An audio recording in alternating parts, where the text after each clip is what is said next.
When we are children, we don't have a fully formed prefrontal cortex. This is the part of the brain which is responsible for analytical thinking, rational thinking, to be able to deduce, analyze, calculate, to have this very rational attitude. We don't have that, right? Most of our brain is still developing at the time. Okay, so we are probably more reactives, which is why we cry and we throw tantrums, and we are still in the zone of trying to grasp the concepts, right? Stuff like, oh, the leaf in front of me is green in color. Green as a color, to be accepted by my brain, I have to know the concept of colors, right? That concept is still developing, which is why not just our subconscious, not just psychologically, neurologically, physiologically, our brain is more open. It's more susceptible to any information from the outside world. I'm going to give you an example. Let us say, I am a child. Maybe I've just learned to crawl, or maybe I've just learned to walk.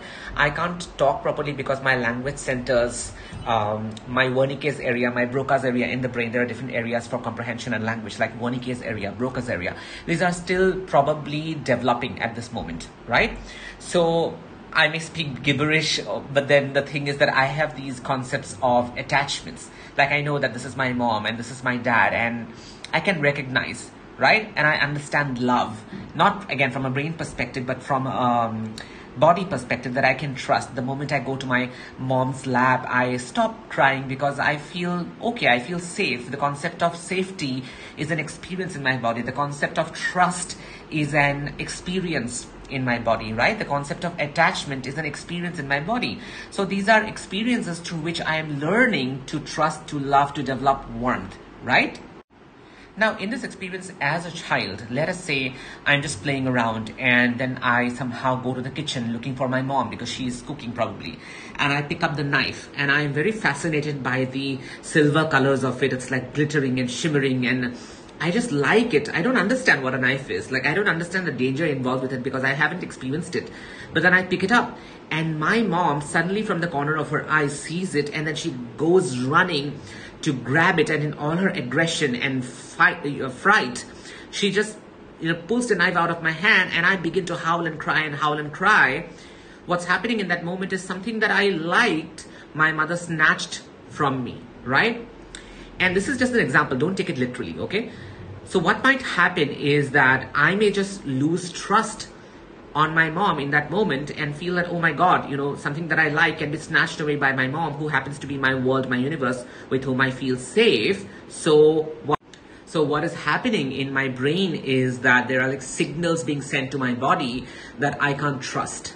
I can't trust. I can't trust.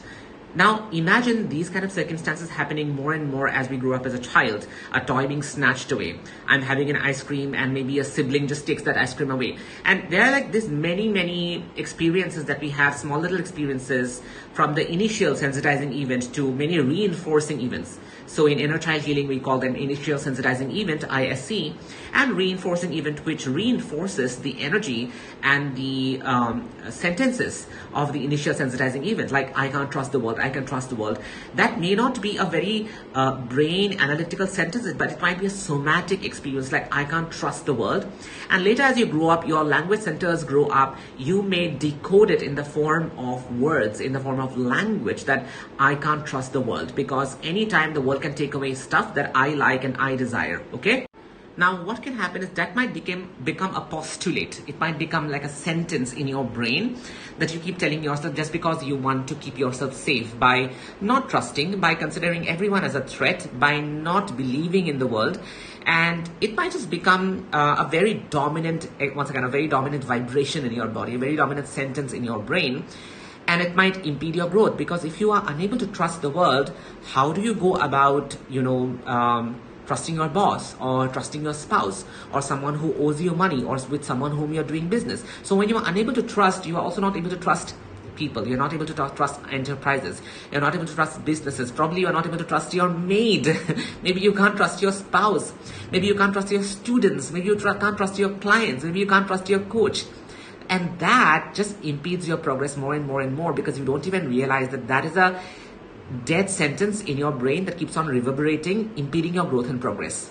So then it becomes important to find out that these decisions, these survival postulates that you once took in your childhood, almost unconsciously, because it became like a survival theme for you, right? How it is impeding your growth, how it's stopping your progress, how it's halting your movement in life. And then there must be a technique, a way to go into the body, go into those events in your childhood, look at those events, witness them, relive them, because only by reliving you will be able to release it, right? So by reliving, you release it. Reliving is releasing. So when you finally release these sentences, these are dead sentences.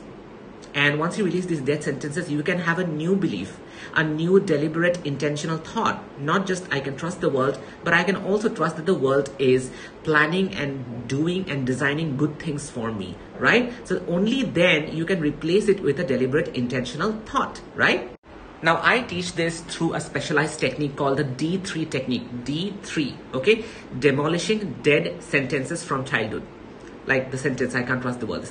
So we teach coaches, we teach healers, we teach therapists to travel back in time, go back into childhood, locate where these dead sentences are that are impeding your growth or maybe impeding your client's growth, and then how to basically uproot them and release them by reliving these experiences, and then replace them with deliberate intentional decisions and thoughts that can help them today, right? So it's a specialized technique, D3 technique, that I teach through the art of regression therapy, my forte. And I'm going to teach this in my upcoming 5-day program, Demolishing Dead Decisions from Childhood, which is happening from 22nd of April to 26th of April. And it's going to happen from 8:30 a.m. in the morning IST to 10:30 a.m. IST, 22nd to 26th April, okay?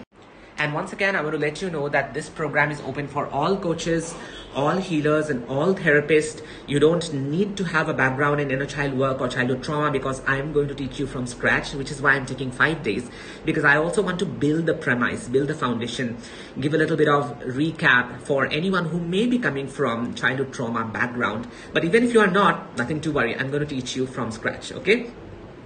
And every day we will be meeting for around 2 hours to learn this work, so that when you walk out as a coach who has excelled in the D3 technique, you can really work with clients to find out their dead sentences, right? Whatever is impeding their growth, their success, their money, their business, and you can release it from their system, and you can replace it with a deliberate thought or an intentional thought that they can carry in the world, apply it, and create from that energy, right? Applications are now open. You can DM me D3.